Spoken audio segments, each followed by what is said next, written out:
In today's video, find out how to catch some of the biggest Forex opportunities that the market has to offer. In today's video, we're talking about the SuperHero trade setup. It has a cool name, but there are some practical ways to actually catch some of the biggest moves that happen in Forex. Let's go. Okay, so in this video, what I'm going to be doing is I'm going to show you absolutely hands down my favorite way to enter the market and to catch some of the big moves that happen out there. In today's video, what we're going to be doing is I'm going to show you the #1 way to trade this setup. If you're looking to trade some of these crazy moves that happen, sometimes you see these huge trends happen, I'm going to show you how to do it. And in this video, what I'm going to do is I'm going to show you, again, some of the trades that can basically be game-changing for your account. They can be massive winners, and they can, again, take very small risk and turn huge rewards out of these sort of opportunities that we're going to talk about here today. First, let me show you a trade. Before we get too far into this, I want to show you what I'm talking about by these super trades or superhero trades. I'm going to show you a trade that I took that recently was just absolutely insane. It went like way further than I expected and became quite what I would call quite literally a superhero trade. I'm going to show you the entry, I'm going to show you the reasoning, and then I'm going to show you the final result of what happened with the trade that I took. And then I'll show you how to actually find these setups and trade them yourself. Okay guys, so I'm taking a look at USDJPY here. I'm looking at a 4-hour chart, by the way, and what we're gonna do here is I'm gonna show you the trade that I recently took. By the way, these are real trades that I took. These orders that you're seeing on TradingView, I'm able to trade with because I have an Oanda account, and Oanda is actually integrated with TradingView. Now, I took this initial buy here at support. Now, first things first, let's talk about context. I am a trend trader, so some of these crazy moves that we're gonna be discussing, they come with the trend, right? So overall, this thing, daily chart, overall looking to be a strong upward trend. So I actually took a bullish perspective when first looking at this trade. Now, once price came down here, full transparency, I tried to catch a little bit earlier. You can see I took a buy here, took a very small loss, and took another buy in this candle here before getting stopped out again. Then on the open of a new week, I did decide to take one more stab at taking a buy here on dollar yen, which is where you can see this most recent order that I entered in, which is 115,000 units, which is 1.15 lots on the long side. Now, that may not sound like a crazy figure in terms of lot size, but remember that swing trading, you tend to use smaller lot sizes, looking for longer term, bigger pip movements. So here's what happened next. You may be asking, well, where did you get out? Well, just like you can see the blue arrow here of my entry on my broker here, you've actually got the same thing for my exit point. I exited all the way up here, 115,000 units closed. The same trade ended up closing up there at the top. Now, you may be asking, how the heck did you know that it was going to make this entire move? And the truth is, I didn't know. But here's what I did. So I took a buy trade here, right? Leveled out my support zones. I liked this overall upward trend, decided that it was worth taking a risk should things break this low. I was just gonna stop out. So I had a 40 pip initial stop loss, as I indicated inside of our VIP group, which is where I share all my trades. We'll talk about that in just a bit. Now, the buy trade that I took ended up taking off in my direction. Very quickly, we came up to a point of resistance. And oftentimes what you guys will see, you'll see traders who will say, oh, okay, we've reached resistance. Let me go ahead and close my trade. But that is not what I personally do. What I personally do is I go with the trend and I say, until this thing shows me signs that it's going to completely reverse, I'm going to stay in this thing. And of course, this doesn't work always perfectly by any means, don't get me wrong. But in this case, what ended up happening is price went in my favor, came up to level resistance. I had trailed my stop loss to break even at this point. So this is where the trade management component comes in. So I had my initial buy entry, my initial stop loss was down here, but then I locked in the stop loss once we had reached this level here. Now the next point is just as important. Once price was able to break out of that resistance and resume the longer term trend that we discussed on the daily chart, I was able to actually move my stop loss even more. In fact, I took that initial stop loss and I went and put it around here. So now you can see what I've done at this point right here is I've said, okay, the market has shown me that it's strong, but I want to go ahead and just in case if price does decide to reverse here, I'm going to go ahead and stop out at that point. But as you can clearly see, that is not what happened. In fact, we continued to rally. And what I did next is I looked for an opportunity to trail stops yet again. Now, what you're very quickly going to recognize in terms of a pattern here is that I was just following price. I wasn't predicting what's going to happen next. And this, guys, is how I'm able to every once in a while catch a huge runner, because by not assuming where the price is going to end, but rather just trailing stops using structure, I was able to continuously do that and continuously move my stop loss further and further and further until we finally were able to be stopped out here this morning. But here's the thing, right? The initial stop loss was way down here, tiny little bit of risk relative to what we saw.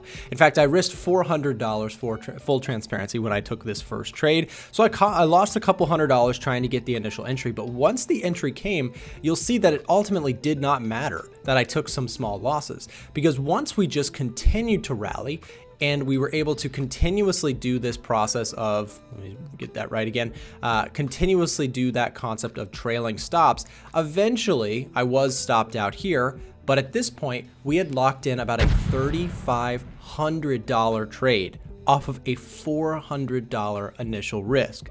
Now, there was no secrets here. There was no magic in what I did here. I didn't know that this was going to happen ahead of time. What I did know is that I had a willingness to take a buy trade. I had a willingness to take a small stop loss should things go south. Of course, $400 is not a small amount of money, but relative to the trading account that I'm operating, it is. So I took that small initial trade and then ultimately was able to follow the price using market structure and not assuming when it's going to end. Trust me, during this time, it is very tempting for me, even though I trade this strategy and I've been trading it for a long time, it's very tempting for me to want to take those profits and bank them when markets are going in your favor. But that's exactly what I try to avoid in order to catch what I call the superhero trade that comes every once in a while.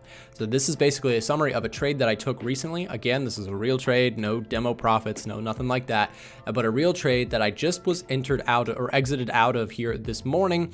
And now, from here, perhaps there's a chance to re-enter. But again, just to recap, took the buy trade, small initial risk, but was able to just trail market structure into what became a massive winner on USDJPY. Okay, so let's recap. You obviously saw a lot there, a big trade that I took that, again, was a highlight reel trade for my year so far here in 2022. And basically, let's recap what we were talking about there. The first step with finding these superhero trades is to find the trend. What direction is the market trending? Because these setups, the best ones that I'm able to find, they occur during massive trends in a continuation effort, right? So you're buying something that's overall trending up, or you're selling something that's overall trending down, and you're riding that move and basically trying to hang on for dear life and catch the next big continuation in that trend. So here's how I personally find trending markets, because this is a big important part of this, is you have to find the markets that are actually trending. Well, personally, I use the A1 trend scanner designed exactly for this sort of idea, which is a tool that we have available inside of our private group, but also available on the website. Basically, it scans up to 30 charts at once. You can see what it looks like. It's built for MT4. It's on the screen here on the right, and it basically shows strong up or downward trends in the Forex market. Again, scanning like 30 charts at once. So I've got things like, UJ, I've got GJ, Euro USD, the S&P 500, gold, things like that. And then what it does is it actually shows me signals to potentially consider entering into actual trades. So again, it helps me find trending markets, which is the first step, but that also helps me find signal potentials that come with it. Now there's a whole thing, we could do a whole video talking about the A1 trend scanner, but why would I use software in general? Well, here's the thing. Trading takes a lot of time, scouting for setups takes a lot of time, and I'm a busy person. Probably a lot of you guys are too. I've got a lot of things to do. So for me, it's easier to use software to help me find setups, so I'm not sitting there going chart by chart for 2 hours a day or anything like that. So it also saves a bunch of time, and it helps me with objective setups. It shows me trending charts that I should be paying attention to and avoids the ones that I shouldn't be looking at. So if you want a copy, we're going to be doing some fun stuff here today. We're just going to be giving away a couple copies. So what we'll do is the first few people to send the word A1 Trend Scanner to us on Telegram, which there is a link down below in the description, by the way. Click that link, send us a message on Telegram. It's a team member of mine. Send the words A1 Trend Scanner. We'll send a couple copies out for free here. All you got to do is, again, use that link and shoot a message. So step 2, once we've identified the trend and we're finding setups, I'm using a combination of moving averages, higher lows, higher highs, again, using the trend scanner. Once we've done that, now it's time to start looking for Confluence, because to find these superhero trades before they happen is not easy. It's a little bit tricky, and sometimes it helps to combine multiple factors looking to kind of show us which way to be trading and where to potentially get in. So once I identify a trend, I'm looking for pullbacks. I'm looking for more indicators that basically agree with my idea. I have a theory about something, but I need other things to agree with that concept. And we're going to look at some examples right now. The first one is retail sentiment. On that UJ trade that I just talked about, USDJPY, I went long. Well, check out right here, you've got USDJPY, and it's like 90% of retail traders that are currently trying to short UJ at the time of filming this video. So when I look at that, I say, okay, well, they all want to be short. Remember that most of the time the crowd is wrong.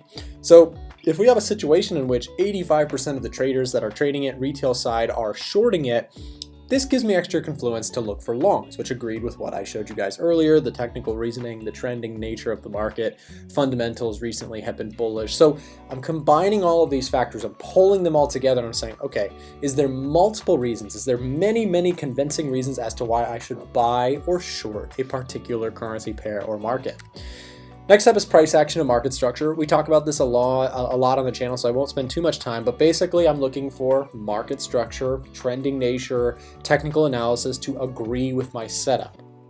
Is price action coming back to a level of support if I'm buying or resistance if I'm selling? Are there signs of early strength? Am I looking for candlestick patterns? Am I looking for some confluence from price action telling me, okay, this has extra confluence as to why we should be long or short? And then finally, stop loss placement. This is really, really important. Step 3 is looking for the actual entries, the points at which we're going to start taking these trades. And this is really important because the superhero trades, they do rely on pretty good entries because here's the thing. Using all of our tools, we've built a bias, but now we've actually got to place the buy or sell order with a stop loss in mind. And that stop loss is going to be very, very important because here's the thing. We're not going to use take profits. As you saw earlier, I kept trailing the stop on USDJPY. Well, that's kind of the nature of this trade is we're looking to cap our losses, put a stop loss in the trade so that we can't lose huge on it. But technically, we could win big by holding on and not capping our wins by trailing stops rather than using a take profit. Okay, so here's the next part, stop loss placement. This is very, very important. Superhero trades are awesome. It's amazing to tell the story, and it looks so great when you hit a superhero trade. But they mean nothing if you take massive risk to catch them.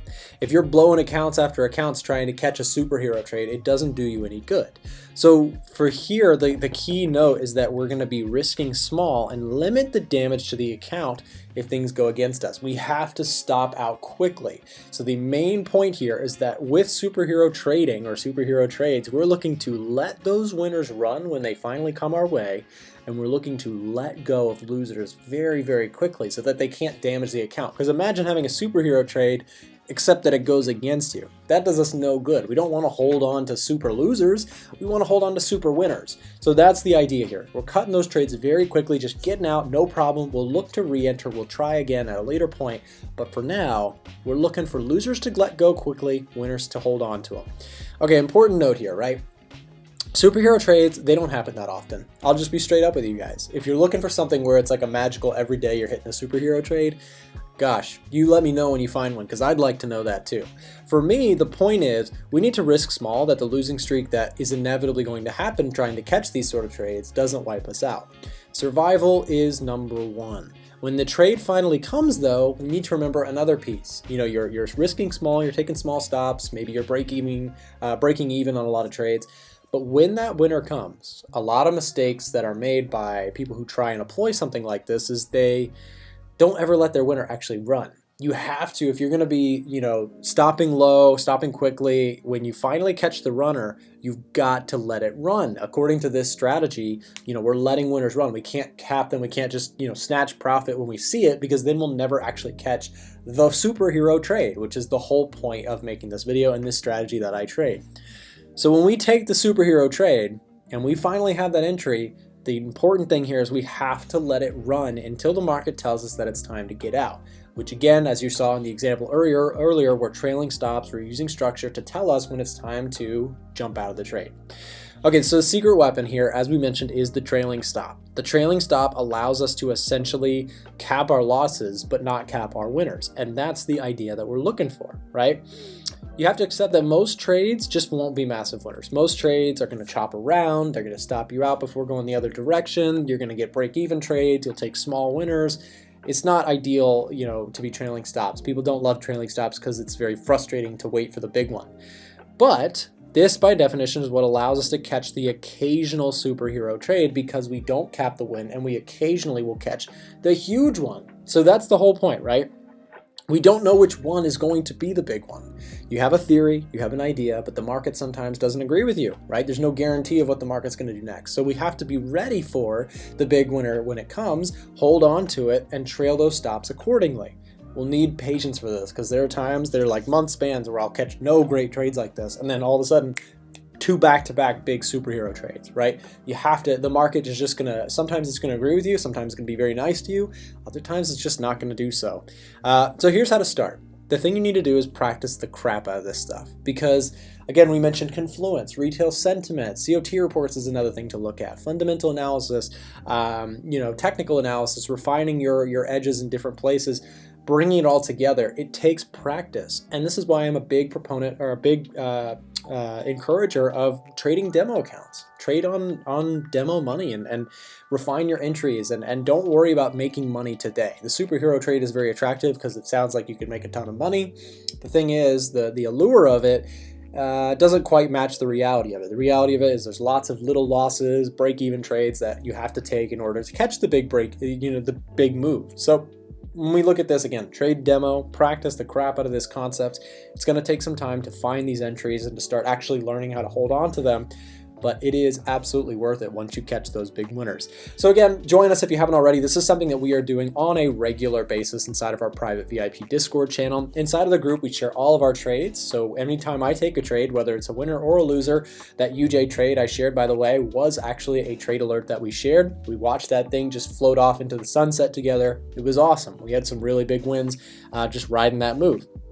So anytime we take a trade, you'll see the full breakdowns, all the confluence factors that I mentioned. You'll see those sort of things. You'll get real-time notifications for when those trades get taken by myself or one of our other traders that trades in a similar manner inside of our VIP group.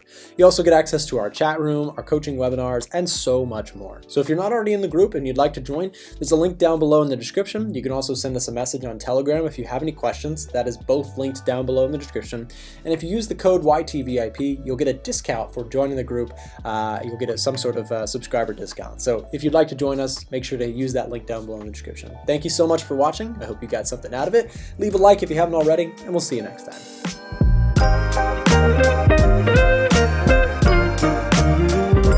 What's up, guys? Thanks for watching today's video. There are more videos available on our channel here and here, so go ahead and click into that for some more free trading content. With that said, thanks for watching. We'll see you back next time.